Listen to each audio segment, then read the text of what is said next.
Welcome to an episode of the Sports Genes Into the Lab podcast, where sports analysts and experts dissect the latest news from the NBA and NFL, giving you a unique view on some of the hottest topics around your favorite teams. From the fresh field smells of the NFL to the hardwood courts of the NBA, and possibly your comfy couch for your fantasy football team. Let's see what kind of news the lab is working with today. Here's your host from the Sports Analytics headquarters in San Antonio, Texas, Ernest Silva.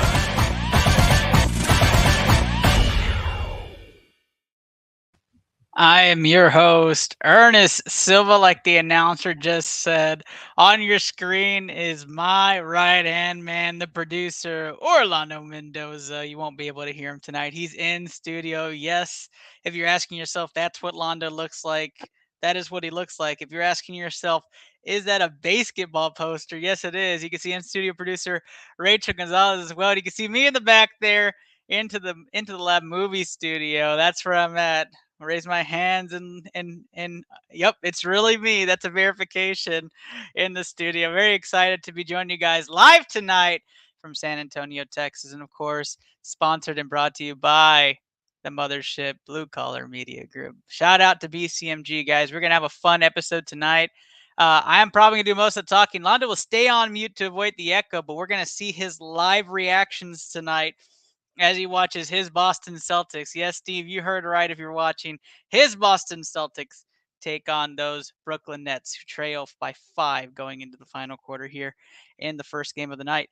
Going to be a fun episode. Very different. It's going to have a different vibe. In the middle of this episode, we'll be making the Dallas Cowboys mock draft pick. Unless we're already done with tonight's episode, we'll be picking at 24, unless a trade comes in. So we shall see. Shout out to MTMV Sports for their mock draft and including the Into the Lab podcast, as well as all the labsters and sports scientists that come with it. All right, guys, we're going to get started tonight. And first off and foremost, that is not a glitch across your screen. That is right. That is code BCMG. Go to glitchenergy.com. Glitch with a Y. That's right. Glitch with a Y. Use it. Glitchenergy.com. Use code BCMG. 25% off today. Be lucky to know my wife wore a Glitch Energy shirt today just for the occasion of tonight. Shout out to Coach Peanut. Always loving and faithful right there using the Blue Collar Media Group icons. Love that. Love that. Hype it up. Hype it up. We are live. Use that code BCMG today. I'm your host, Ernest Silva. Add Into Lab Pod is where you can find tonight's episode on any platform at the Sport Gene on Twitch. Very excited to go over tonight's stuff. We're going to have some NFL action, some NBA action. We're going to talk a lot. Maybe we'll have some pop-ins. Maybe we don't. But the more the merrier. So if you're a sports scientist and you're just feeling like you're not doing anything, come on down. Before we get started right into round one, which is some NFL news, we have to market it, guys. The ITL Hoopathon is going to be in August. It's going to be in Cape Cod, not in Texas this year, but we are excited to announce Triple Double Basketball Academy will be making the journey up to Cape Cod, Massachusetts, and compete against the Sims Basketball Academy, held by former G League MVP, 2011 MVP Courtney Sims. So excited to combine both programs. If you want to donate to the cause, you'll find out how in the upcoming episodes after the NFL draft, which is next Thursday. So as you see Londo reacting to the game, we're going to have the react cam there for Londo all night and, be a part of the experience for the ITL Hoopathon. All right, August 6th in Cape Cod. Okay. Like I said, we're going to go right into round one. And round one action is going to be NFL news and notes. We're going to start off with some of the most recent news and hold the phone like the wrestling entrance it was. Kenny Cotterell coming in with the entrance. What is going on, Kenny? The greatest lobster of all time is here. You're welcome. It's so true. I grace you with my presence. What more could you ask for, really? I mean, it just makes the show that much better. So I'm happy to be here. It's so true. And you should be in on an episode like this when you get to see a Celtics fan in distraught when the Nets win this game. So we're hoping. I wore Celtics green, so that way, win or lose, I can say that You're say happy? that I wore green for him. Yeah, you're a winner no matter what. Kenny Cotterill at CompHedgePod is where you can find his newest content, almost making his reunion with BCMG still in the works. Kenny, excited to hear you making your comeback, but more excited to talk some NFL first. Obviously, you're the sports scientist that wins all the NFL stuff as an NBA show. So let's go ahead and start it with Derek Carr. Derek Carr gets his extension. We're about 2 weeks behind on this news story, but it wouldn't be ITL if it wasn't. Derek Carr gets his extension. I want to get your first thoughts on that, and then I'm going to get your second thoughts on something else. But what do you think about Derek Carr's extension, the right or wrong move for Las Vegas? I mean, it's the right move because why would you bring in Devontae Adams if you weren't planning on extending him? Like, right? They have a great relationship. He gets paid a ton of money. Let's see if he can keep up with his pace from last year. We forget that Derek Carr had a very good season last year, despite not having Darren Waller for most of the year. He didn't have Henry Ruggs for an obvious situation that we're not going to get into, but now he gets to come back with a much better offense as far as the weapons front goes. He's still got a good running back there. I mean, they're going to compete in this division. It's the best division in football this year. I don't even think there's a close second for best division. Like, it's them and everyone else. So let's see. That it's going to be tough to get to the playoffs in the AFC West. It's likely just going to come down to those divisional games. Yeah. So the contract itself, right? We're looking at 3 years, $121.5 million. Not so upset about the Dak Prescott contract anymore. When you look at all these big extensions, what does this do for the Dak contract? Everybody hated, this massive contract for Dak. To me, it puts perspective that I absolutely love the Dak Prescott contract now. What about you? I mean, all these teams have to start paying their quarterbacks. Like some of them already had, they set the market. And I think Dak, if anything, you get a little bit of a discount. People will hate Dak for whatever reason. It's just because he's Dallas's QB. And, our fan base tends to get a little bit overhyped about what he can do on the football field at times. But he's still a quarterback that can win in the NFC, especially this season. You look at it, there's really only 3 other quality teams I have in the NFC. Like, we don't know what's happening in San Francisco. We're going to talk about that in a little bit.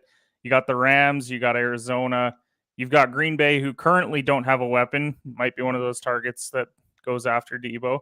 And then you've got Tampa Bay running it back with Tom. So outside of that, our division has Carson Wentz at QB, Jalen Hurts, and Daniel Jones. So if you can't win that division, then you don't deserve anything. So. Ain't that the damn truth? I'm gonna tell you right now, Kenny. I was very excited to see you. I'm even more excited to see the return of another sports scientist. That's right, the Just Lukester is in the house. What's going on, brother? Hello, friends. How are you? Oh my gosh! And boy, is that a beard. Absolutely. It's almost summertime, so the great purge might be happening, but we don't know yet. And Londo is hyped to see you. He's taking his eyes away from the screen because it's a commercial. He doesn't like seeing the Celtics lose. But is right back to you. To have Luke and Kenny in the house reminds me of old times. So I'm kind of excited right now for tonight's episode. Luke, I'm gonna go to you next. All right, because I feel like you might have a good opinion on this. Denzel Ward, was that contract worth it? Let's talk about that first. Okay, well, let's first talk about this, Ernest. I disappear into the ether, and you decide to bring Cleveland Browns people into this conversation. What are you doing in Texas? I don't know anymore. We could talk about going on. We could talk about the Steelers quarterback situation. If you know what, Kenny, I don't need it from up there. I don't need it from up there. All right, I really don't. I don't need that today. I was just thinking, like, if we're gonna talk about someone in that AFC North, why don't we talk about that amazing quarterback situation? Or we could talk about the fact that Baltimore doesn't want to pay Lamar Jackson. I mean, that would we could do that too. That would be a better conversation to have. Denzel Ward. I think he's been in the league 4 or 5 years. Has made 2 Pro Bowls out of those 4 or 5 years. He's now getting, I think it's kind of petty, but he has $500,000 more than, or $500,000 more than than Jalen Ramsey. Like, he made a purpose pretty much everything. I think Jalen makes 20 and a half. He now makes 21. Either way, he has 500K over Jalen Ramsey. I think the way the NFL is going, I think it's honestly going to be relatively a cheap contract here in the next 3 years. So, I mean, to lock up a number one corner, if you're the Browns, okay. But now, next year, when Deshaun's off the 1 year, $1 million contract that you decide to put him on, you're going to cut Baker for 18. I don't know where the Browns are going to get their money from. I really don't.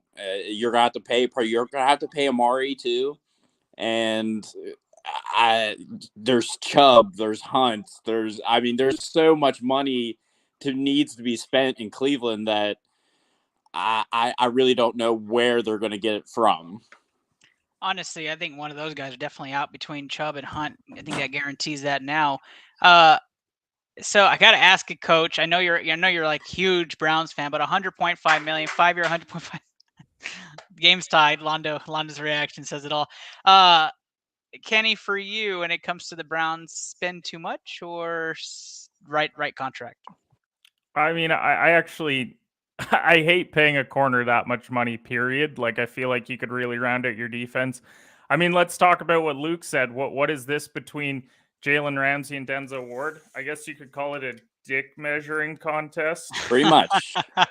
Which is essentially what that was. And you had Ramsey here, and then Denzel came in and he's like, boom! Yeah. I win that battle.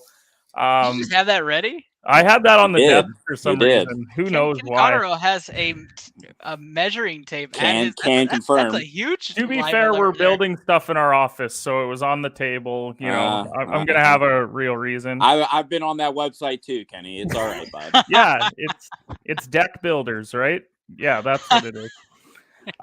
No, I mean, overall, I don't think that it's terrible in the long term because other guys will get paid more. I mean, whoever gets paid dictates the market. We're just talking about Dak. Apparently, Christian Kirk was the guy that set the market as far as wide receivers go, and now that's why you're seeing these $30 million deals for wide receivers. So shout out to him for being a real trailblazer. But I think it's okay. Everything in Cleveland has to do with quarterback. What's the situation actually going to be with Deshaun Watson? If he's playing, then it's between them and Cincinnati likely to win that division, but we'll see what happens. Some would say even the conference itself. I know Coach Peanut says it all. It needs to say right there. You have to pay someone to stay in Cleveland. It's so true. As Boston takes a 4-point lead, you see Londo's reaction and my dog Weena in the camera. But excited to see them together. Okay, so let's take this to our next topic, which is Sammy Watkins. Sammy Watkins, the man in Green Bay. That's their best receiver, if I'm not mistaken. So let's talk about it. Is Sammy Watkins that fantasy football lock number one in Green Bay? I'm gonna say no. Luke, are you going Sammy Watkins wide receiver 1 in Green Bay?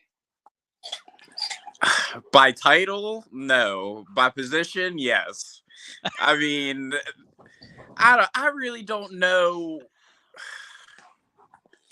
I guess I don't really know what compared to Sammy Watkins to, honestly, at this point in his career, because Aaron Rodgers can make a lot of mistakes disappear on the field. So that's one thing, but he has no one scares me. Alan Lazard does not scare me. Aaron Jones doesn't scare me. Sammy Watkins does not scare me. Now, if you tell me you add Sammy Watkins and Deebo Samuel, I can start turning my head towards Green Bay. I can start thinking about it. But even that, Deebo, he gets a lot of touches out there in San Fran. He does. And right. I don't know where the ball is going to go in Green Bay if it's not Aaron Jones, because Matt LaFleur is on the hottest seat in the NFL right now. Yeah, I think Aaron Jones turns into that Alvin Kamara workhorse at this point. There's nobody else to touch the ball. Kenny, 15 seconds. Is Sammy Watkins a man in Green Bay? I'd rather draft Robert Tonyan, and that's sad. Ugh. That's just like a sad thought of drafting Robert Tonyan. Yeah. Yep, exactly. And great friend of the show, Amanda McGee says, "Hi, Weena. Can we talk about how gorgeous the quarterback for the Packers is? Discount double take. We'll take that one back. Let's go with a different one, McGee. Jesus, take the wheel. All right. I mean, there's a better debate we could talk about right now, but because Debo was named here, and thank you for watching, man. Appreciate you. When we talk about Debo, where does Debo land? I got an idea about where Debo's landing right now. Following this hot take, go make your bets on BetUS. That's right, code BCMG, get 125% matchup and help your favorite show grow. All right, Kenny, where does Debo go? So many teams. Like if they're actually willing to let Devo go, this is absurd. If you're San Fran, okay. Here was the weird thing was that they said that he didn't like how he was being used, and it's like, okay, well, you just had one of the most productive wide receiver seasons, which means you hate how much you're being used, which is also absurd because that's what gets you paid in the NFL. Everyone will default to Green Bay because they don't have a wide receiver. Not you, Kenny. Not you. Where is he going? I'm not going to say Dallas. I feel like he's going to a trash team. Like I feel like the New York Jets are going to throw like 5 years, 150 at him and be like, "Hey, come be better than Corey Davis because that's not tough." And we're all going to sit there and be promise. We're going to be like, wow, like you just took the money and now you're going to win 4 games next year. Yep, that's a great take. New York Jets, not Dallas, probably Green Bay. Luke, what you got? Where does Debo land? Okay, so this is what I heard today on First Take. Is he Devontae Adams? No. Would you take DeAndre Hopkins? Yeah. Yes. Healthy. Healthy. Yeah. And what was the third? There was a third one, but the top 3 guys. Well, Tyreek Hill. Tyreek Hill. Now Tyreek Hill makes $30 million. What the hell is Deebo Samuel worth? Plus a buttload of picks. I mean, a haul of picks they got for Tyreek Hill. You know, I personally think he's probably going to go to probably Jacksonville, where they've had zero luck with bringing in talent at the wide receiver position. I think it would probably be a good spot for him just because he's going to be the same guy he was in San Francisco, but he might enjoy the weather a little bit more than SoCal.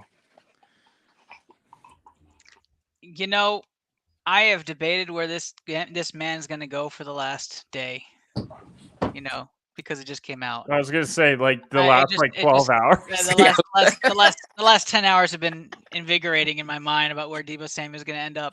And I don't know why, but I continuously end up in Dallas every single time. Shocker. I'm not biased whatsoever.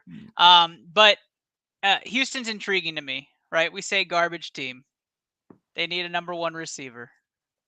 But that's what I mean. Like it's going to be some team with either a very trash wide receiver core or a quarterback. Like Chicago might go out and try and get him because they're like, Chicago's my backup there. You know what? Like Justin Fields, like if we get him Debo, then like maybe he's something. Like some team like that has a rookie QB that underperformed, thus Jacksonville as well. Where we're going to be like, maybe Debo will change things, and they won't. Hey, remember, Justin Fields is better than Mac Jones. Book it. That's he's true. Watching too, TJ.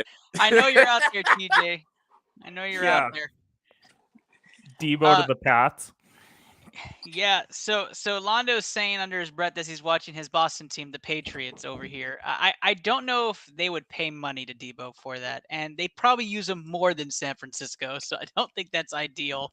But the Jets and the I was gonna say the Rockets, but the Texans make sense because they would actually guarantee him less playing time and pay him more. Like that, those are 2 franchises I think would suffice and do that.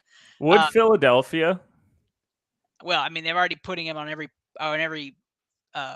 photoshopped picture you can imagine. Well, I'm just thinking. I mean, the thing is, every time it's a wide receiver, like it always goes to Green Bay or like Philly because every draft we say, well, they got to take a wide receiver here, and then they pass, and then a guy like Justin Jefferson goes to Minnesota and is a beast. So like, there's these teams that for whatever reason they just don't want to bring in a like what will be a 30 million plus wide receiver. I agree, Kenny. I think Jalen Hurts is one of 32 still. Like he can be a number one in the NFL. You go and you got him Devontae Smith last year in the draft, who had a pretty decent. It was a good year. Pretty decent year for a rookie. If Miles Sanders stays healthy for the Philadelphia Eagles, they are a different ball team. They are. He can change and erase a lot of stuff. Right. But Jalen Hurts, is Devontae Smith enough for him? Is a healthy Miles Sanders enough for him? I don't really know anybody else on that team. I think that Arcega-Whiteside from Stanford still might be on there, but he's not a Deebo Samuel. But I feel like they have a lot of dead cap at least on the defensive side of the ball. Like that Fletcher Cox contract is starting to get really old, and he's old too. They've got a lot of turnover on that defensive side of the ball that they need to handle, not just even on the offensive side of the ball, because I think Jalen Hurts is even probably on the hot seat for a job next year if he doesn't perform in this division, at least in the division, not in the playoffs. They got to make the playoffs again. Yeah. Like you can't go playoffs and then miss. Correct. Like that's not something that can happen. Otherwise, he gets replaced. Yeah, absolutely. Wherever Deebo lands, he'll make an immediate impact unless they guarantee him less playing time. Well, then we'll have to see what kind of impact that's going to be. I think it's a 2 or 3 game swing for whatever team gets Deebo, honestly. So the Jets can win 5 instead of 3. Right. So he'll get hurt. And Houston can win like 5 or 6 because they're that's right. They won a game. Yeah, I was gonna say they could win 5 or 6, but it also helps you get the Jags twice. Right. So that's right. Yeah. Yes, guaranteed wins. I was arguing with Eric and Gia, other sports scientists here, about how Dallas is a guaranteed 12 or more win team next year, and we're looking at their scheduled opponents. Man, that's such a garbage schedule. There's like 9 guaranteed wins, and I don't even have to think about it for talent alone. And there's like 3 almost 90% yeses, and then after that, it's like they're all toss-ups, but at least they're tops. The thing about Dallas, though, and we saw it last year, is that like they'll go and beat a quality team, but then they'll lose to Denver. One on your schedule where you're like, oh, they should win, and then you're losing 30-0 to Denver, and you're like, what even are we? But you have your division. That's 5 wins, in my opinion. You could have different opinion. I think they sweep. But you play teams. You got Jacksonville, Houston, Chicago, and Detroit. And if you're not saying you can see 9-0 out of that, that's like, okay, do you even know football? And after that, it's like you have 5 toss-up games. There's 2 others that I thought, this is going to be a good game. But, I have them over Green Bay. I don't think Green Bay has a talent to match, but it's Green Bay. Depends when they play, too. But like that's 10 for me. That's guaranteed. And so I was like, the other 7 toss-ups, and there's 2 more guarantees. Anyway, I don't have the schedule in front of me. But the real debate I wanted to go before we talk NBA, are you guys watching American Idol? Because American Idol is so good. No, nobody. Oh, okay. It isn't 2006, so right, no, sorry. I'm good. I didn't know. I was just trying to see if you guys were like, whoa, yeah, man. But no. Anyways, go Leah, go Fritz. I don't know what podcast this is, Ernest, but it's not. Can we give some life advice quick? I want to break down a real life scenario. Oh, sorry. Was that another dig? Okay, we should probably move on. Well, we are going to be right back after this commercial break. That's right. If you haven't heard about the BCMG Stream Team, we're going to circle you guys right in right here. Let's roll the tape. BCMG Stream Team.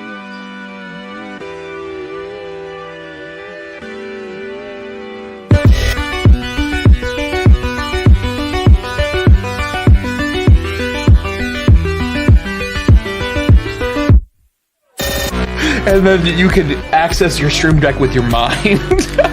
Dim our key lights, bro. Connect to your Stream Deck via catheter.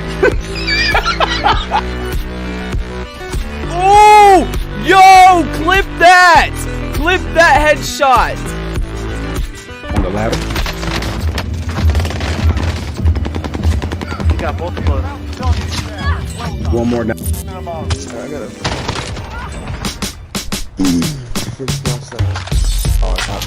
Finish No!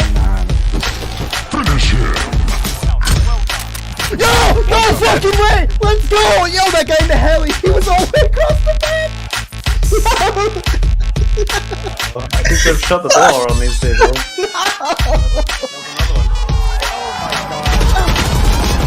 Oh my god!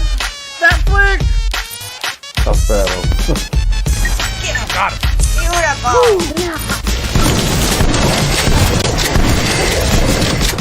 Another handful down. That's it. Okay.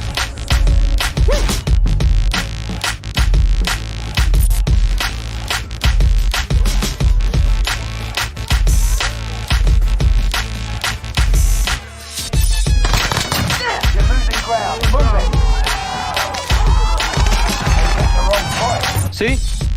Oh my! You just died? No, someone fucking walked into the room that I was in as I was about to walk out and scared the fuck. You yelled.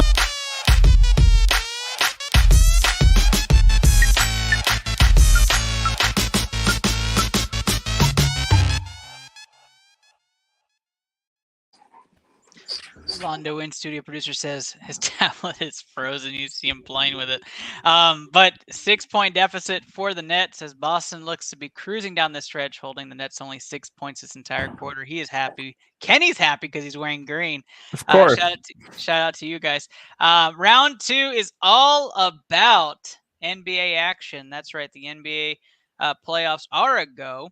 And Kenny wanted to talk awards, but I think we're going to hold the awards for later. Although I would love to have Kenny and Steve talk Marcus Smart together. So I think we're going to hold off on that. Playoff Pick'em is where we're going with this. And we're going to talk about the NBA series and what we've seen so far. Let's talk about the hottest news topic, which is the Suns versus the Pelicans in a series that's tied 1-1 that saw Devin Booker's hamstring go. Scott Foster moved to 14-0 against CP3.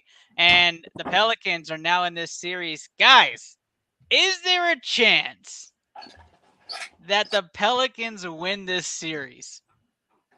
And I'm going to start with you, Kenny. Why? Because the Pelicans have the best player in the series now. Ooh, that's a hot take. So you're taking Brandon Ingram over CP3? Yeah.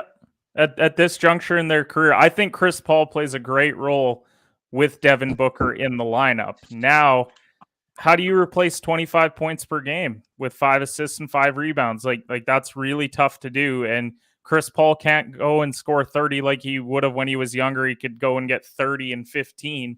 So it now falls on guys like Mikal Bridges to step up, DeAndre Ayton, Cam Johnson.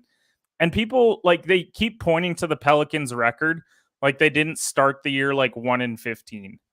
And since then, they've actually been really good, especially since the CJ McCollum deal. So you've got Ingram, you've got McCollum, you got Jonas Valanciunas. You just wish that Zion would have showed up because that would have been a huge difference maker in this series had he played.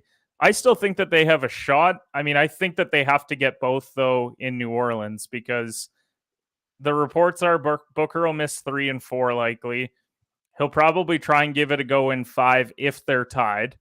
And, I mean, at that point, it's a best of 3. You have a really great shot there. So I think they have a shot. I would maybe put some money on them to win the series right now because if they do go and win game 3, you could even hedge out if you want because the odds would go from Phoenix probably still being favored right now to the Pelicans being favored. Yeah, and the other thing about this, I forgot CJ McCollum. Maybe he had McCollum over CP3. Maybe he had McCollum and Ingram both over CP3 for that matter. I'd have CP3 above CJ. Okay. When you're thinking about this series, Scott Foster already rumored to be the group for game 4.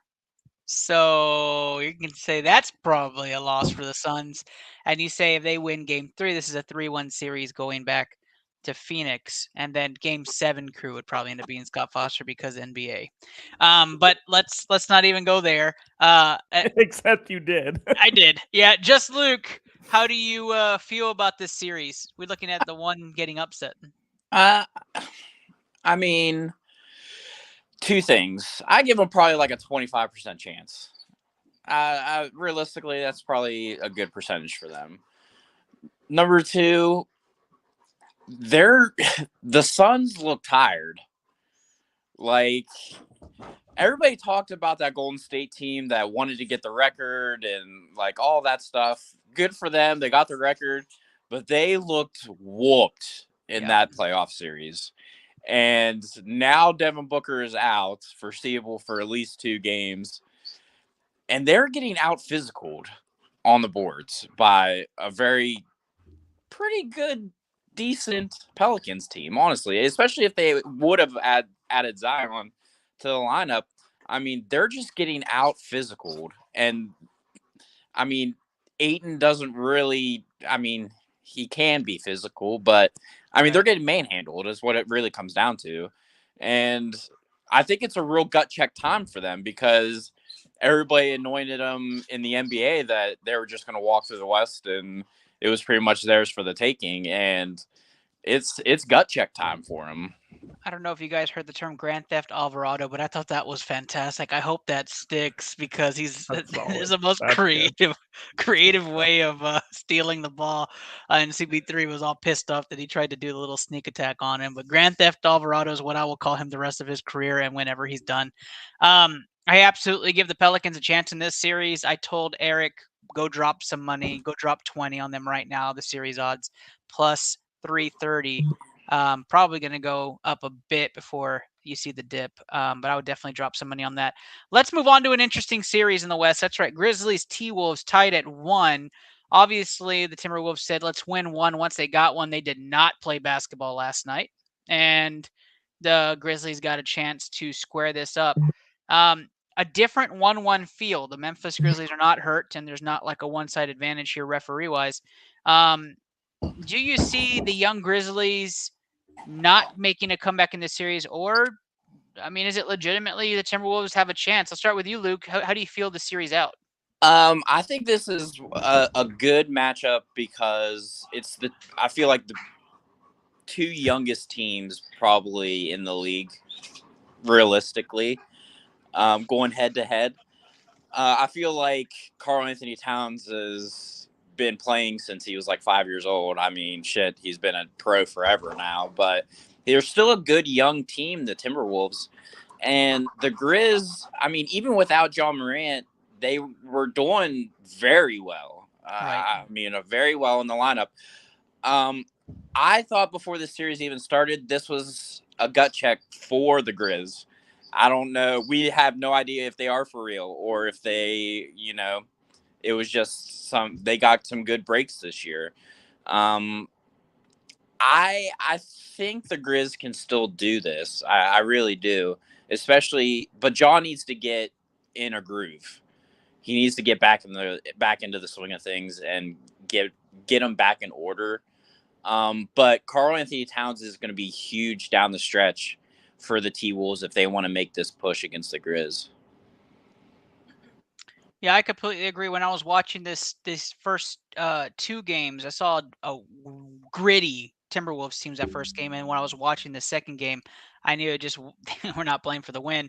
But I love what is happening with Anthony Edwards, and I love that he is established. He is a star in this league, so young and so early on. I'm excited for the Timberwolves. The cat's been waiting, right? And so you go back to Minnie, and you get to actually defend home court and make them beat you on your own turf. I like the Timberwolves' chances. There's not a lot of series I like where I say the upset is there.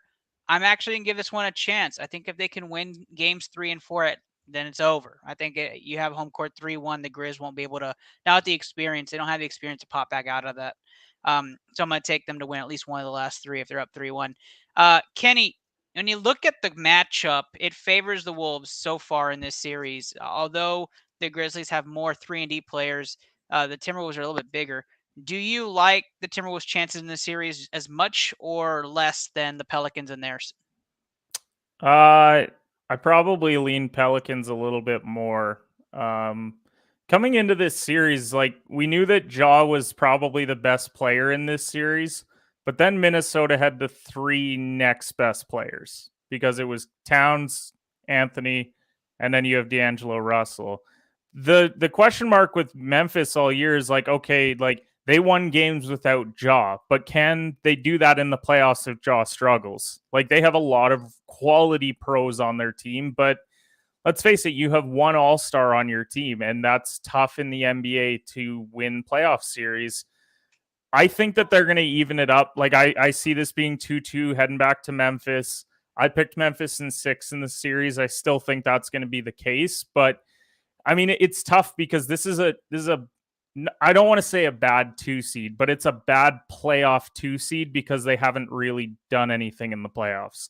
Like who on this Memphis roster? First of all, they can't play Steven Adams at all. He is such a liability. In game 1, they played him entirely out of the series. Like we probably won't see him play very much the rest of the series.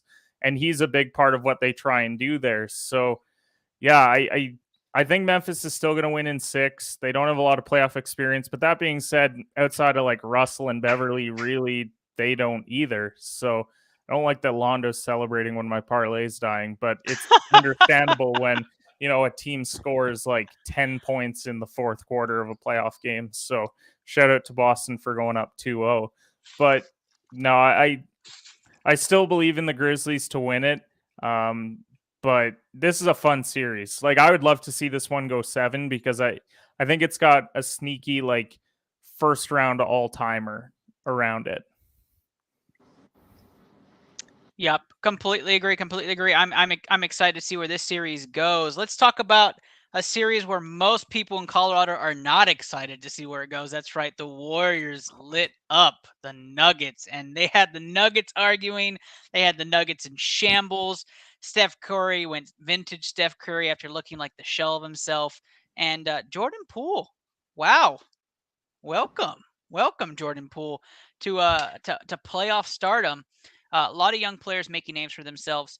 I'll start this one off. The Splash Brothers plus Draymond plus Andre plus Jordan Poole and the slew of talent they had, like Gary Payton II, they look fantastic. The Golden State Warriors, who I said had a chance of doing a gentleman's sweep of the Nuggets in this series, look exactly like that. But in a game 2 where they were trailing by double digits and then just stepped on the gas and never looked back, I love what Golden State is doing. I love what Steve Kerr is doing with the rotation. He's not choking it up. He's playing 10, 11 deep. That's what you have to do if you're going to try to make playoff run basketball happen. And against a team that that has Jokic, who is a perennial MVP candidate, and I think, like I said before the series started last week, I thought this was going to be a possible gentleman's sweep if Jokic was going to get stuffed up by Draymond, by Wiseman, by Kelvin Looney, by the different big men that Golden State throws at him, and so far it has. Kenny, when you look at Golden State, they are very deep because of those years where they were gathering talent while Steph and Clay were in and out, and Steph couldn't lead a team by himself. What do you think about the Golden State Warriors in this matchup? I mean, Golden State should be favored to win the West now. Like with Devin Booker hurt, here's the thing: even if he comes back, like it's not like his hamstring he's going to wake up in 2 weeks and it's just going to be better. Like, so Phoenix, they're going to be hobbled the rest of the way. But I mean, look at Jokic's rest of his roster, and that's my whole reason why he's the MVP this year, because he's got Will Barton and Aaron Gordon, who wouldn't start on probably half the teams in the league at their position. And those are his next 2 best players. And he's going up against a Golden State team that has 4 guys averaging 18 or more points per game. Like, that's insane. And Jordan Poole playing at a high level, he's going to get paid not by Golden State because they won't be able to afford him likely, but he's going to get a big, like, 5-year, 175 type deal. Like, I think that's coming for him if he keeps playing like this in the postseason. Golden State should be the favorites in the West. I think the Nuggets will figure out a way to win 1 game, and then they're just going to go back to Golden State and win in 5. I thought it'd be a 5-gamer right off the top, but I mean, it shouldn't take away from Jokic's greatness this year. And I know people are going to do that. They're going to be like, wow, this is your MVP. Like, haha, like Embiid advanced and Jokic didn't. Like, are you kidding me? Like, Philly's got 5 other guys on their team that would be Denver's second best players. So Golden State, they're going to run over them and they should win the West at this point. Yep, completely agree. Completely agree. Just Luke, I'll give you 30 seconds for any sort of rebuttal or any sort of thoughts on the Golden State Warriors. No, I pretty much agree with Kenny. If I'm Steph Curry and Steve Kerr, but I'm hitting the gas pedal as hard as we can. There's no big bad LeBron. There's no big bad Kawhi. Like this is your time to get through the West relatively easy. That lineup. The only thing that I've been struggling with, because I love Klay Thompson, like he's going to be a Hall of Famer for sure. But I feel like he can come off the bench and be better than starting. And I've taken a lot of heat from that this week, and I've gone a lot back and forth this week about it. But I think he might be more effective coming off the bench for the Golden State Warriors. But hey, they're up 2-0. So there's nothing really to complain about at this point in time. Also, this was something that was pointed out on First Take about Golden State. When they run a lineup just a 5 of Steph, Klay, Poole, Wiggins, and Draymond, like the numbers are off the charts, how good that lineup is. And it's so tough to beat because they can go small, but Draymond's such a good defender that it doesn't matter. He's locking up at times the league MVP. So you're going to roll that out against anyone in the West. Like that's scary good.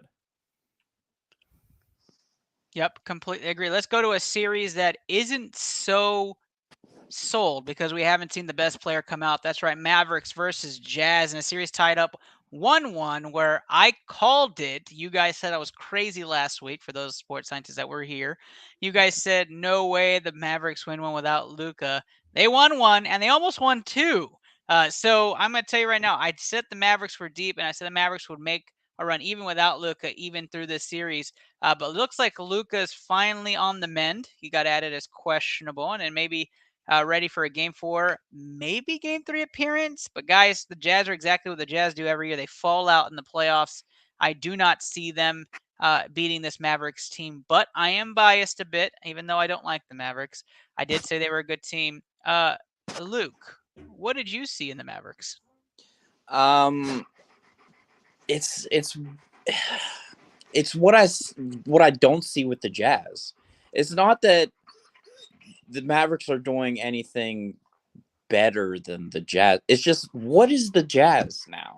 I mean, what are they? I mean, they've been beaten up. They limp here. They make it. We're all happy about it. They don't even have their best player in Luka Doncic, and it's tied 1-1. Like, I don't know.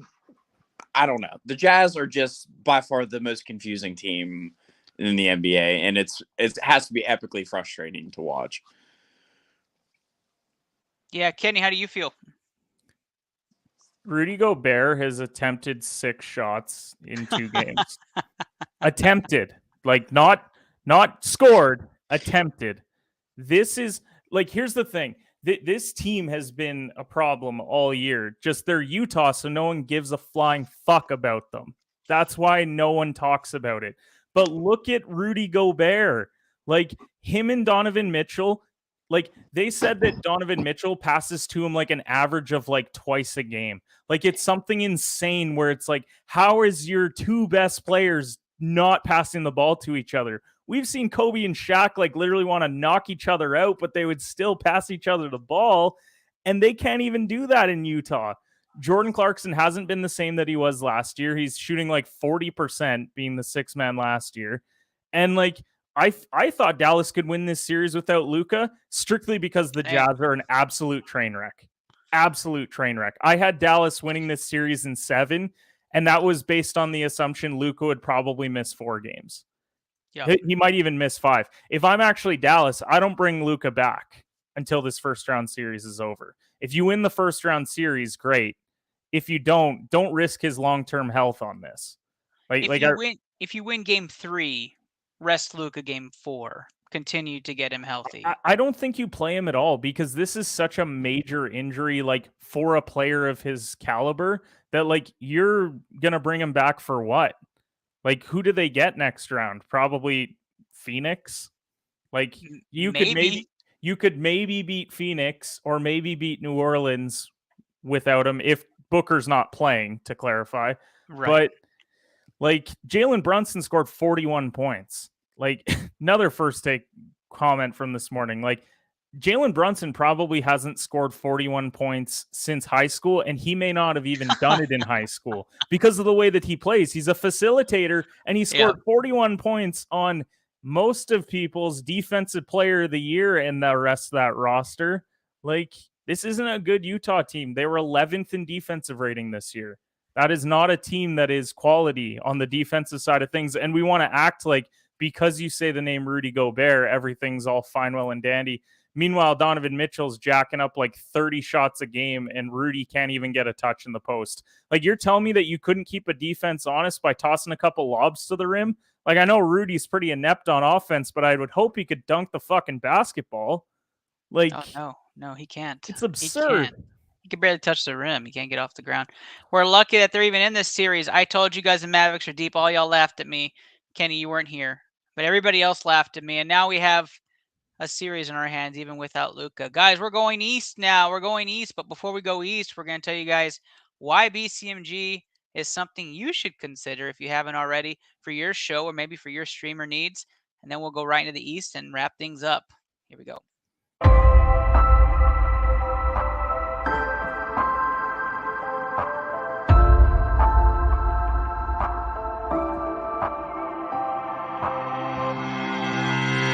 Happy Thursday, y'all. Happy Thursday. I'm your host, Andrew Kahn. This is the Boomtown Pod.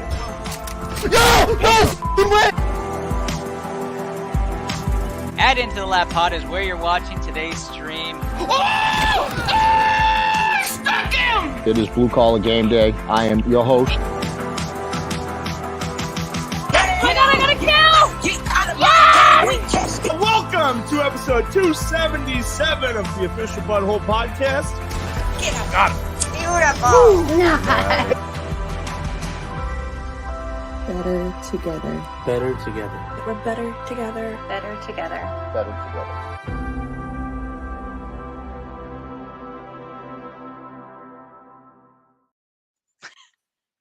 That's right. We are back, and better together is why Kenny is debating coming back to BCMG. All right, Heat versus Hawks is the first series we're going to talk about. Heat versus Hawks. Heat have a commanding 2-0 lead behind a Jimmy Butler that looks like stardom right now in Miami. Kenny, not so sold. Just Luke. I'm going to start this one off. I absolutely love the Heat. Matter of fact, I love the Heat so much. They're my favorites to come out of the East now. I wasn't sold on it. I wasn't. I thought, until you beat Milwaukee. But after all the conversations, after everything that has happened, I'm going Heat to come out of the East so far. Your thoughts, guys, on Miami in this? Kenny, I'll start with you. I don't want to hurt Will's feelings, so I'll keep it brief. Heat in 5. Heat 5, keeping it brief. Luke. I'm not hurting Will's feelings because, I know I'm gonna get some Lathon tour rant about how good Trae Young is, and the Hawks are now gonna win in 6. He's just doing this so they can go and win 4 straight and prove that they're the favorites. No, I'm not doing that. Sorry, Heat in 5. Luke, how do you feel? No Clint Capella. Trae Young's look like dog shit. And Jimmy Buckets is getting buckets. I mean, there's nothing really else to say about it. I really out of all of them, the ones we've talked about so far, I mean, I could see just four and done. I really can't. I'll give them one. Like Kenny. But I could see the Brooms out in Atlanta for sure. They got their World Series this year, so the Atlanta's good for a while. There's just not much more you need to fill over there. Yeah, the Trae Young game hasn't happened yet. I expect that to come, and that be their one win, whether it's 3 or 4, probably 4 against the ropes. But yeah, Heat to win this series, probably a gentleman's sweep, but wouldn't be surprised if it is a sweep. Sorry, Will. Don't send your people after us. We appreciate you. I gotta hop on a cross the pond flight. No one's coming over here for a Hawks slander session. Yeah, that's very true. Celtics versus Nets. Celtics have a 2-0 lead where the Nets barely scored double digits in the fourth quarter. Wasn't able to close out in the first game, which really hurt. Now down 2-0 in this series. They have to win 4 or 5 against a Celtics team that thrives on defense. Defense wins championships. That's a saying, fellas. How are you feeling about the Celtics? Kenny, I'll start with you on this one. Celtics all about that defense win championships, or is this just obviously a more talented team? I mean, the series isn't over. Like, I'm seeing a lot of Celtics in 4 in the chat, and yeah, it's funny that they came back. I really do think that the Nets are going to find a way to go back and win at least one. Like, there's no way that they're getting swept. They need Ben Simmons. And I know that he hasn't played all year, but he's actually the perfect complementary piece for what they need. Because KD and Kyrie can't carry on the offensive end against that tough Celtics defense, and then you expect them to go and cover Tatum or cover Brown. Right. Like, Simmons would be the perfect, not lockdown, but do his best to defend either Brown or Tatum, and it just takes a bit of a weight off their shoulders. But I mean, there's no excuse for Steve Nash didn't coach well tonight. Kevin Durant played terribly. I don't know if he scored in the second half. Kyrie was non-existent. But this is, and I'm guilty of this as well. I thought that Brooklyn had enough talent where they would get to the playoffs and I could even see past some of their lack of chemistry issues. But boy, is it evident that Boston's locked in defensively, and unless they get Simmons back, like Boston should win the series now. We'll have to see if Ben even comes back. Yeah, completely agree. I saw game 4 for Ben Simmons was the projected path, but who knows what that's going to look like. Luke, 30 seconds. Yeah, I thought Steve Kerr, good God, Nash could make some in-game adjustments, but good Lord, this man does not make any adjustments. If anything, he feels that Kyrie and KD can just make a lot disappear. And KD doesn't have off nights, but he can't have two bad nights in a row. I don't think I've ever seen KD play as bad as he did in game 1. And now in 2 games in a row, KD's going to play like dog shit. I mean, I would have probably laughed in your face if you would have told me that. But, I mean, Nash is on the hottest seat probably now in the NBA. Ben Simmons is on the bench, and Kyrie's flipping everybody off. I play basketball is what it comes down to. You got to play basketball, Kyrie Irving. You didn't play half the home games this year, or half. You only played away games, and you got all of these distractions and shit. Just go out there and play basketball. Yeah, biggest circus and show in town over there in Boston for the playoffs. But so fun. Going back to Brooklyn, excited to see what that turns out to be. I think the KD game is next. I think that's the 44-point dominant KD game we're going to see, and then it's going to be like, oh. I mean, it can't be 3 in a row. I mean, he can't have scary. 3 bad games. Yeah, no way. No way. I don't care how many great defensive players Boston has, but kudos to Boston. Didn't see it coming that they would be up 2-0 going back to Brooklyn. I did think this was going to be a dogfight everywhere. So kudos to them. Bucks Bulls are on right now. If you're watching, Bulls came out to an early 9-0 lead. Now it's tied 16-all here in the first quarter. So 16-9 run for the Bucks to respond. Intriguing series. First game was very eye-opening. Bulls hung around. Kenny says no. I definitely thought the Bucks would, with the Bulls injuries and the way the Bulls kind of came into the playoffs, I thought maybe the Bucks would run away in the beginning and then they catch up. But look like the Bulls are going tit for tat right from the beginning. Luke, when you analyze this series and you say, well, who can guard Giannis, and is this going to be a problem for the Bucks down the line? What are your thoughts? Do the Bulls have a chance? The Bulls have a chance because of DeMar DeRozan. I mean, that is strictly the only thing that's going to keep them alive.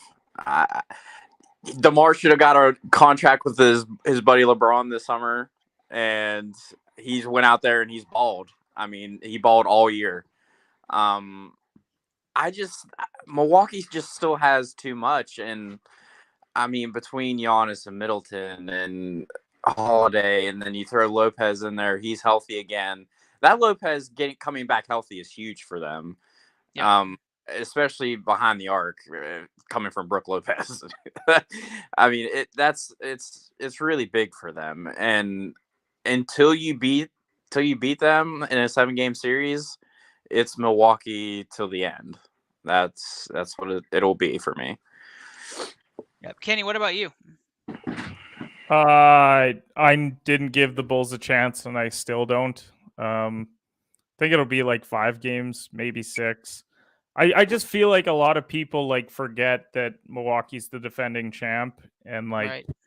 I mean, it helps that I put $50 on them to win the title at plus 600. So like, I'm obviously hopeful that they're gonna pull it out, but I mean, I still think I haven't seen someone over the last couple years like really slow Giannis down in the playoffs since that Raptors series, and like he's an absolute force down there.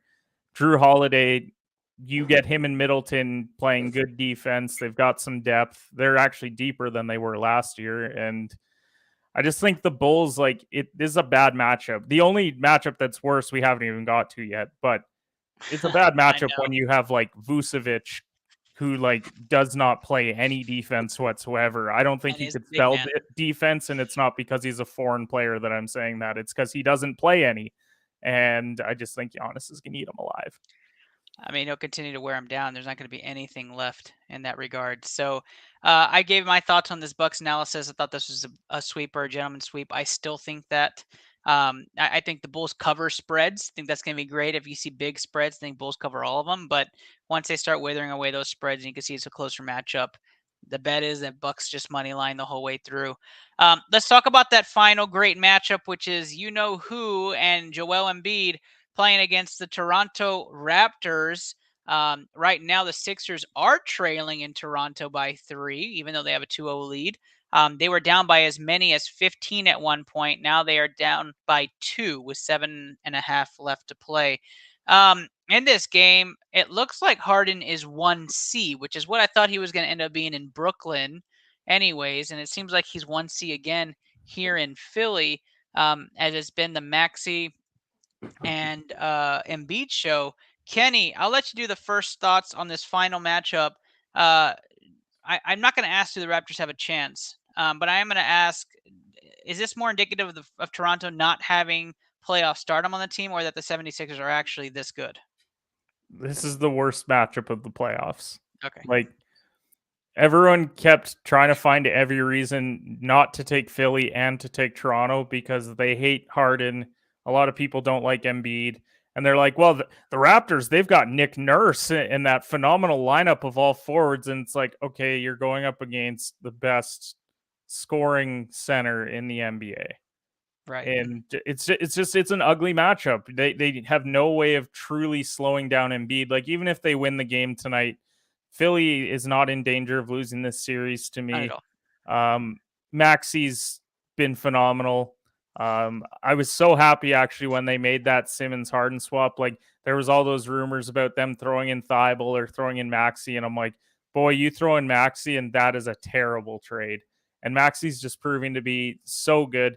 They don't have Thibault, not that he really does a ton currently. Like, I still think there's room to grow there, and he's an okay defensive player, but this is just a bad matchup for Toronto. They've got injuries. They don't have a real center that can cover Embiid.